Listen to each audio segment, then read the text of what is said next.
Hello there, I'm Paul Tranny, and I'm excited to share with you these brand new updates to Photoshop on the iPad. Honestly, they're going to save you a ton of time. I absolutely love them. Because what I want to do right now for this composition I'm working on is I need to just cut out the background and put her in that field. So yeah, we could use our selection tools, but check this out. Right down there at the bottom, you'll see Select Subject. Bam, guess what? It's going to recognize this as a person, so it's called Select Subject Portrait. And watch this. All I'm going to do is hit mask. Boom. Okay. Yeah, I could have used refine edge, but you know what?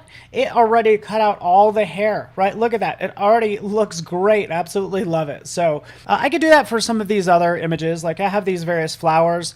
Let's do this poppy really fast. Yeah, I could use select subject there. Sure. But that's like 2 steps I have to do. And all I really need to do is remove the background. What's beneath it right there? Remove background. So that's all I want to do. From that red flower, you could see it. We could do it for the daisy. Super easy. Remove background. Remove background. Remove background. And then I can start to move them into place. And by the way, it still keeps the background. It just hides it because of the layer mask. All right, so that looks pretty good. And you're thinking, okay, Paul, you just did everything with solid colors. What about something more complex? Yeah, I get it, like this one, because I want to put these 2 people in the field. So all I need to do, and by the way, even if you go under Layer Properties, under Quick Actions, you'll see Remove Background right down there. So that's what I'm going to do. And again, all it's doing is creating a layer mask there and masking out everything I don't need. So sure enough, I can take them and move them into position. So there they are, casually walking in the field, and I'm noticing that I'm not crazy for this wood that's kind of in the way, and that's why I want to introduce you to this next feature.